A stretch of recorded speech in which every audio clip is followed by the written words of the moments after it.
Bonjour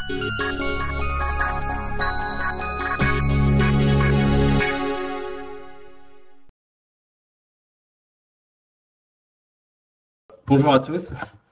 On va commencer. Donc, je vous remercie pour votre participation à ce webinaire et je remercie évidemment WheezyShop pour l'organisation. Donc, je m'appelle David Chawat, je travaille chez Ingenico Payment Services en tant que responsable des partenariats, anciennement Ogone. Peut-être que vous connaissez mieux ce nom. Donc, je vous dirai un mot sur la société à la fin de la présentation.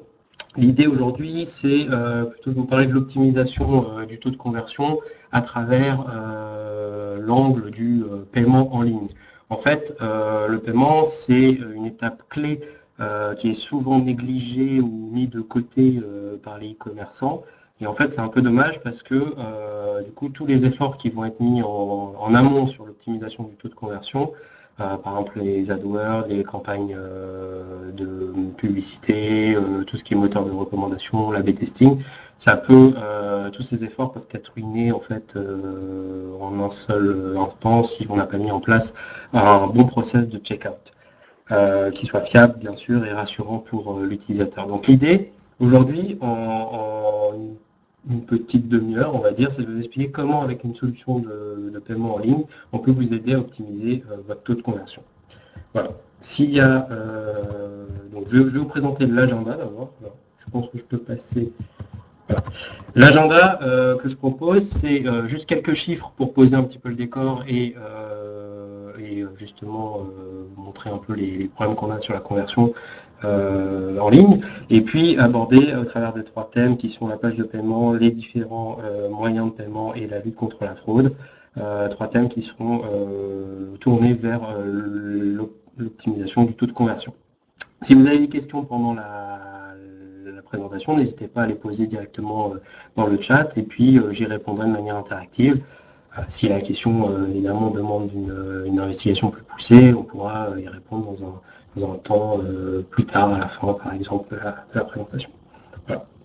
Alors, juste pour commencer, donc quelques chiffres, donc quelques statistiques. Donc, ce qui se passe, c'est qu'on voit que le taux de conversion sur le monde e-commerce est en croissance. Néanmoins, il va rester assez faible puisqu'on a une croissance de 13% entre 2012 et 2013 et le taux d'abandon moyen, comme vous voyez, est toujours très important. Surtout, le taux de conversion moyen par visite reste très faible si on compare à une visite en magasin. En magasin, on est plutôt sur un taux de conversion moyen de 51%. Donc, c'est vraiment, il y a une disparité forte entre le monde physique et le monde du e-commerce. Également, dans le slide d'après, donc ce qui est intéressant, c'est de constater que les internautes vont se sentir en sécurité s'ils visualisent les logos connus et reconnus sur la page de paiement. Le logo de carte de crédit, également le logo des banques. Ils sont 40% à se sentir davantage en confiance si le marchand propose plusieurs moyens de paiement et 59% des internautes vont abandonner leur achat lorsque leur moyen de paiement préféré n'est pas proposé. Ça, c'est très important, on y reviendra par la suite et vous allez comprendre pourquoi. Donc, sur la page de paiement, ce que je propose, c'est de commencer par quelques conseils sur la page en soi de paiement. Alors, ça va peut-être vous paraître un peu basique comme conseil, et pourtant, c'est vraiment fondamental. Vous serez surpris de voir que tous les sites e-commerce n'ont pas forcément adopté ces réflexes. C'est des réflexes simples qui relèvent du bon sens, mais qui sont fondamentaux. L'idée, prenons une page de paiement d'un de nos commerçants. La règle numéro 1, évidemment, dans le paiement, c'est d'établir une relation de confiance avec votre acheteur, surtout sur cette page qui est, disons, la dernière page pour finaliser l'achat. Si votre client n'a pas confiance en cette page, en général, probablement il n'achètera pas sur votre site à cause de ça. Et donc, l'idée, c'est d'amener la confiance. Pour pouvoir amener la confiance, les bonnes pratiques, c'est simple. C'est une URL sécurisée avec un certificat SSL. Donc, si vous utilisez une solution tierce pour le paiement en redirection, c'est toujours le cas. Si jamais ce n'est pas le cas, là, il faut changer de solution. Si par contre, vous hébergez la page de paiement sur votre site, alors je vous conseille d'installer un certificat SSL sur cette page parce que c'est vraiment fondamental. Ensuite, sur une page déportée chez le tiers de confiance, il faut pouvoir aussi personnaliser un minimum la page de paiement, en rappelant l'univers du marchand. Alors, moi, ce que je dis toujours, c'est qu'il n'y a pas besoin forcément d'en faire des tonnes. Un logo, les couleurs de la page d'avant, ça suffit en général. Ici, dans l'exemple, c'est une personnalisation qui est assez avancée, mais qui est intéressante. Il faut que le décrochage soit quand même relatif. Voilà, c'est l'idée. Ensuite, il faut bien penser à faire apparaître, donc on est ici, les références et le montant de la transaction, parce que si je suis déporté sur une page du tiers de confiance et que je ne sais pas le montant pour lequel je paye et la référence, en général, je ne vais pas rentrer mes données de carte de crédit, ou du moins je vais me poser plus de questions et ça va peut-être conduire à un abandon. Pensez bien aussi à faire apparaître des logos connus de votre partenaire bancaire, PSP et celui qui fournit le certificat SSL par exemple. Ça c'est important pour donner de la réassurance à votre client. Voilà. Alors, donc comme je disais, il y a donc ça c'est un exemple, c'est le respect de la charte graphique qui est important. Ce que je disais, donc c'est j'aime bien cet exemple parce qu'en fait, il illustre un peu ce que j'ai dit avant, c'est-à-dire qu'il n'y a pas besoin d'en faire des tonnes. Dans cet exemple, en fait, la page de paiement, elle est simple, elle est claire. Il y a bien tout ce qu'il faut. Il y a les trois blocs avec les références, le masque de paiement, les logos de confiance. Et en fait, c'est vraiment ça le but d'une page de paiement, c'est que ce soit clair, simple et concis. Si on part aussi sur le mobile, en fait, là l'exemple c'était une version desktop, il faut aussi adapter à une version mobile parce que, comme vous le savez, mobile et tablettes prennent beaucoup de part au niveau de la navigation Internet et donc pour les actes d'achat également, on va de plus en plus vers ce support pour consommer en ligne. Donc ce serait dommage en fait de ne pas adapter aussi sur votre mobile, sur votre application mobile ou sur votre site mobile, le masque de paiement à un device qui est un petit peu différent puisqu'il est un peu plus petit qu'un ordinateur classique. Donc pour cela, vous avez la possibilité soit d'utiliser ce qu'on appelle une WebView en général qui permet d'avoir un affichage optimisé pour les sites mobiles, ou alors si vous avez une application, vous pouvez utiliser une WebView également, mais en général, votre prestataire de paiement doit pouvoir vous fournir un kit de développement qui s'intègre directement dans votre environnement de développement et qui contient toutes les librairies qui vont bien. Ça, c'est intéressant pour également optimiser la conversion sur le mobile. Alors, on va passer au second point, qui est un point aussi fondamental pour améliorer la conversion, c'est vraiment de proposer un moyen de paiement que votre client préfère. En laissant vos clients choisir comment payer, ils vont être plus enclins à finaliser leur achat. Si vous vous souvenez de la statistique du début, on a vu 59% des internautes qui abandonnent leur achat lorsque le moyen de paiement préféré n'est pas proposé. C'est significatif et vous allez comprendre pourquoi. En fait, selon votre typologie de produit et votre clientèle, il faut se poser la question du moyen de paiement qui est pertinent. Si cela... alors, oui, en France, ça va peut-être vous paraître un peu hors de propos parce qu'on a l'habitude de payer par carte bancaire, mais les habitudes d'achat en Europe varient sensiblement d'un pays à l'autre. En France, si vous proposez seulement CB, Visa et Mastercard, a priori, vous avez touché à peu près 80% de l'audience qui va visiter votre site. Si vous ajoutez PayPal et Amex, on n'est pas loin des 100%. Encore, faut-il que vous vendiez uniquement en France et uniquement à des Français. Parce que, et que vous n'ayez pas aussi une segmentation qui soit trop précise de votre clientèle. Si vous êtes sur un marché de niche ou si vous êtes sur un marché low cost, vous allez perdre des acheteurs potentiels parce que, par exemple, si vous proposez American Express sur votre site, American Express, c'est un moyen de paiement qui est plutôt pour les CSP+. Et en France, par exemple, si vous faites du hard discount et que vous proposez Amex, ça risque de ne pas être très rentable pour vous parce que les taux Amex sont assez élevés et votre clientèle n'est peut-être pas du tout enclin à payer avec Amex. A l'inverse, on ne propose pas du paiement plusieurs fois avec un organisme de crédit type Cofinoga Cofidis sur une boutique qui serait dans le secteur du luxe. Tout simplement parce que dans le luxe, ça a tendance, faire du paiement plusieurs fois, ça a tendance à dévaloriser l'univers de la marque. C'est des pratiques comme ça qu'on a entendues de la part de nos commerçants.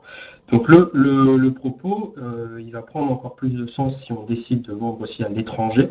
Quand je dis étranger, c'est pas forcément très loin, c'est même juste en Belgique. Si on regarde un petit peu le slide suivant, en Belgique, on va avoir une méthode de paiement qui s'appelle Banque Contact Mr Cash et qui représente 27% des transactions online dans tout le pays.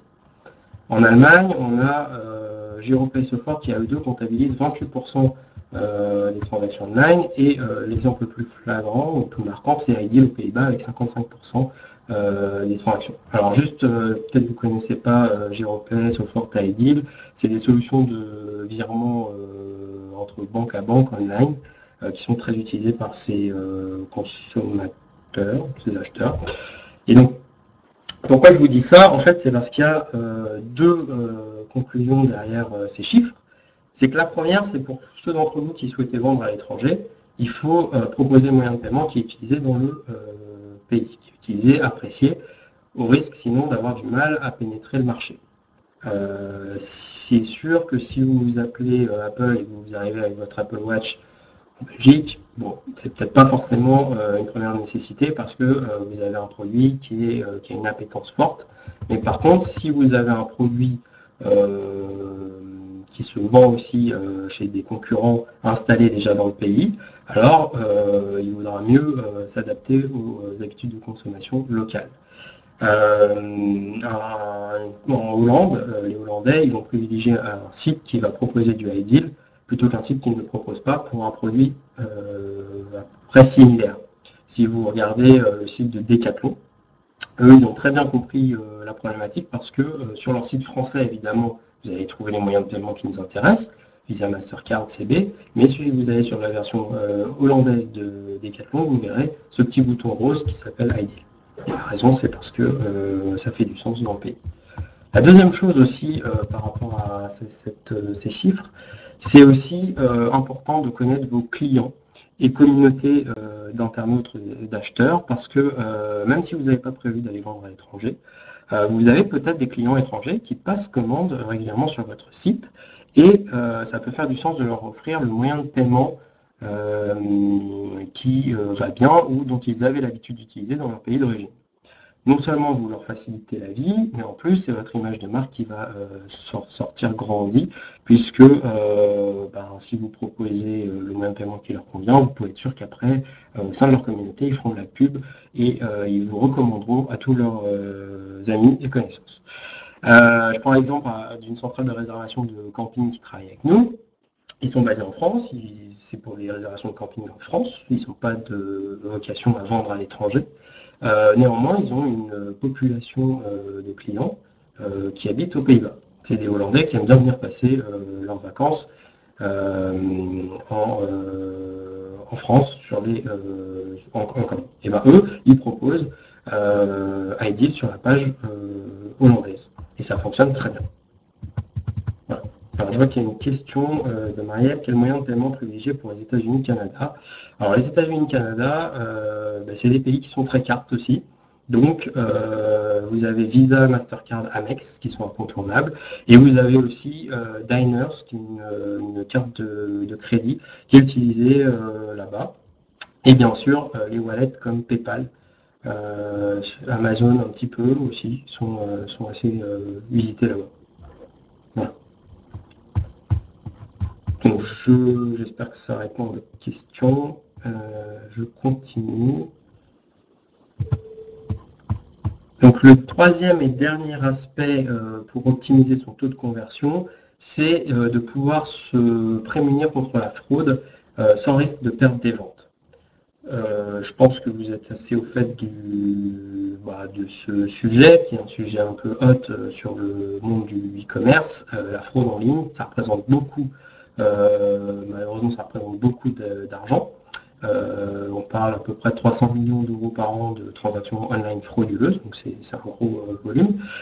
Et le problème auquel les commerçants sont confrontés souvent, c'est que la solution de lutte contre la fraude qu'on vous propose par défaut en standard avec votre banque, par exemple, les contrôles sont un peu binaires. Ça veut dire qu'on va accepter, on va bloquer la transaction et du coup, ça vous prive potentiellement de business. Je vais développer un petit peu ça dans les slides d'après. Mais en gros, l'idée, c'est que dans les solutions que vous avez en basique, vous avez la possibilité de blacklister des transactions en fonction de certains critères, par exemple le pays de l'adresse IP, le pays de la carte.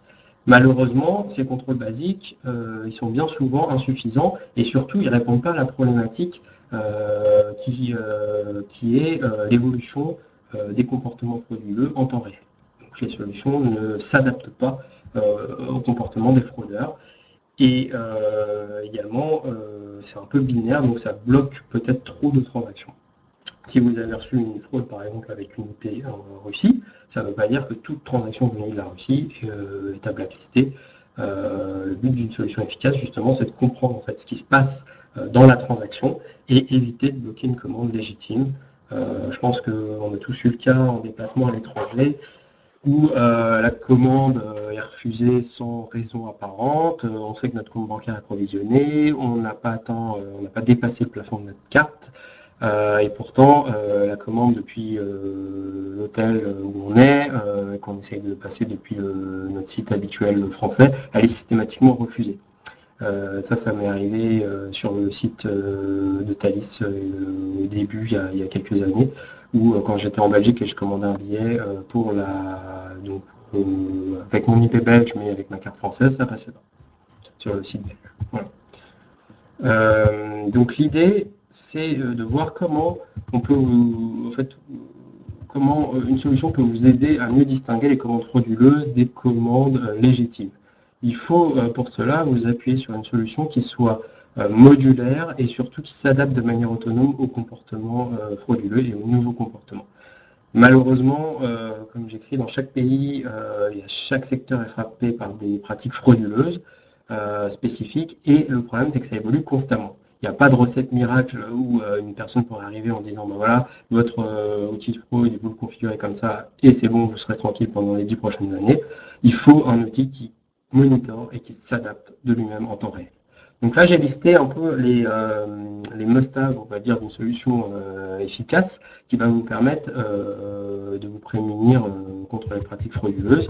Donc, typiquement, une approche par règle sectorielle, ça c'est très important. En fonction de votre secteur d'activité, les contrôles ne vont pas être les mêmes à apporter.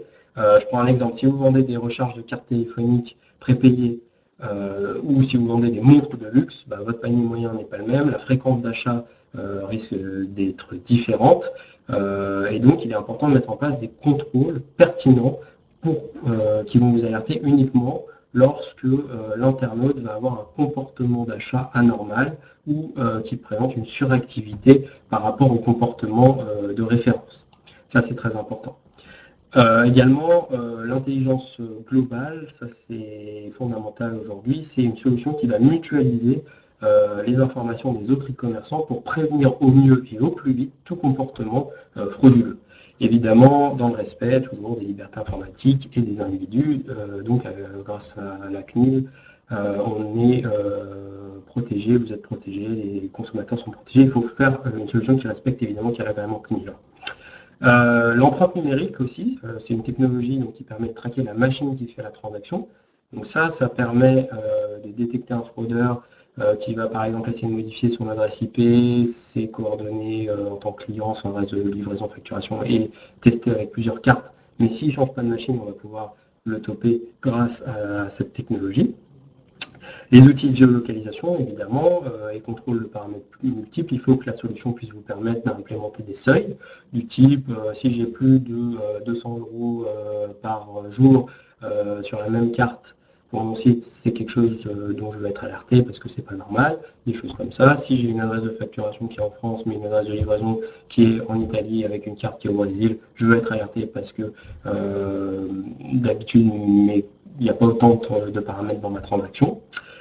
Et puis également aussi, on a l'approche 3D Secure qui est assez intéressante quand on l'utilise de manière intelligente avec ce qu'on appelle le Flex 3DS, c'est-à-dire la possibilité de débrayer le 3D Secure en fonction de l'analyse de risque. Donc ça, c'est ce que je vais développer juste après dans le prochain slide. En fait, le problème qu'on rencontre, donc juste un mot pour le 3D Secure si vous n'êtes pas trop familier avec ça. En un mot, c'est la possibilité de sécuriser la transaction en renforçant l'authentification par un facteur externe. Ça, notamment la redirection vers le site de sa banque pour y entrer un code de sécurité. Et donc ça permet aux commerçants de ne pas être responsables financièrement en cas de fraude avérée et donc de ne pas avoir à payer pour la transaction frauduleuse.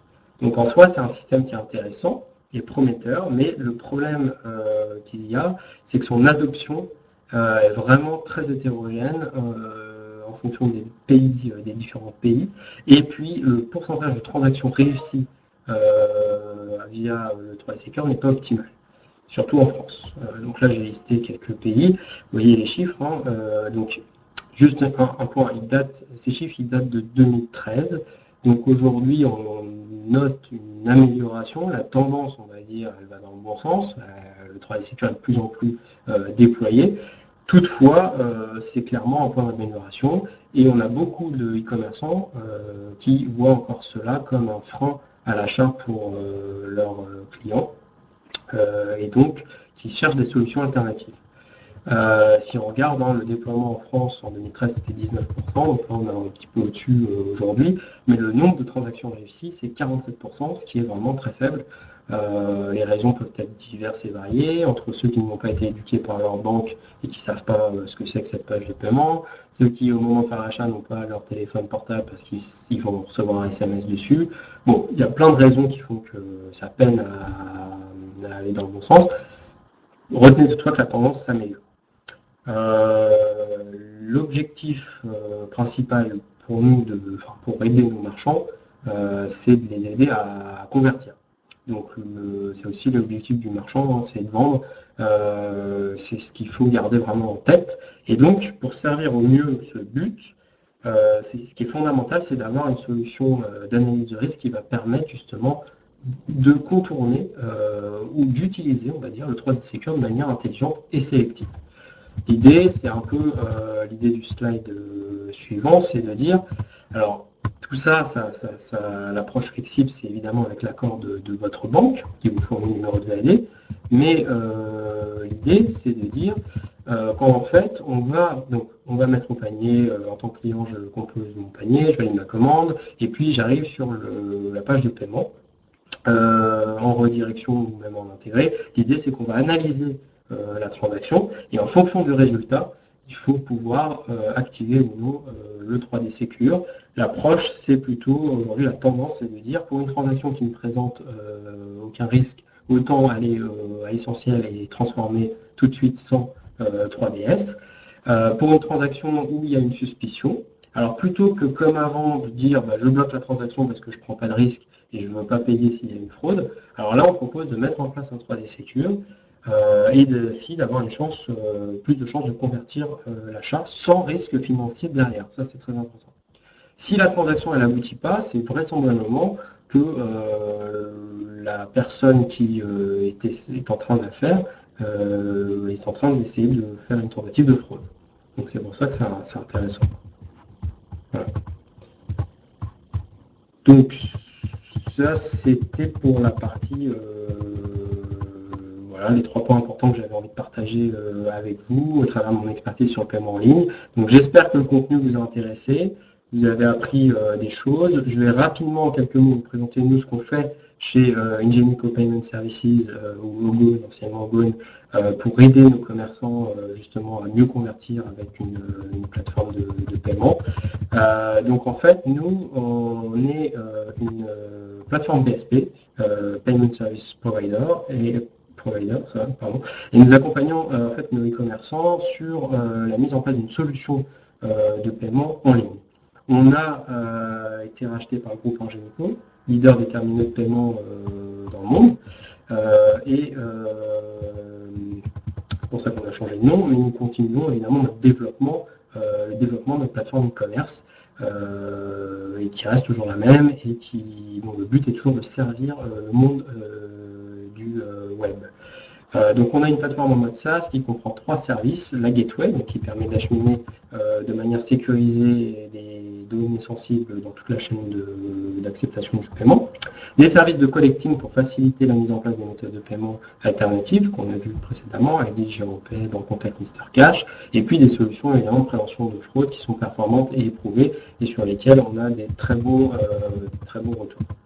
Pour vous donner un rapide overview les chiffres clés de notre société, aujourd'hui on accompagne 160 000 clients à travers l'Europe et le monde.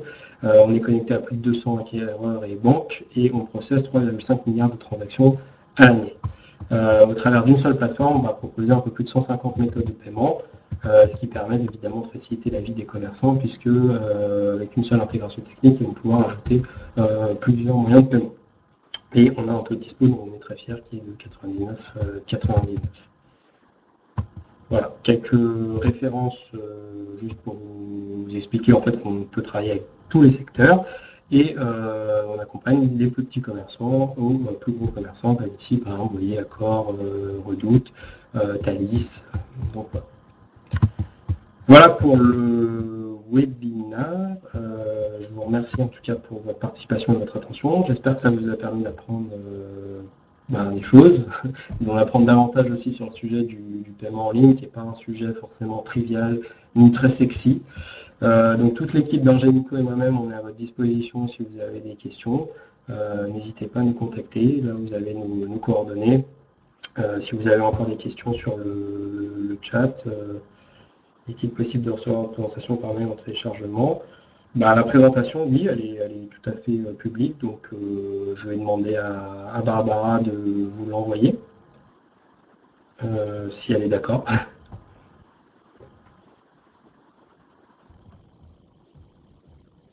Voilà, tout à fait. Donc je ne sais pas si vous avez des questions ou si tout est clair.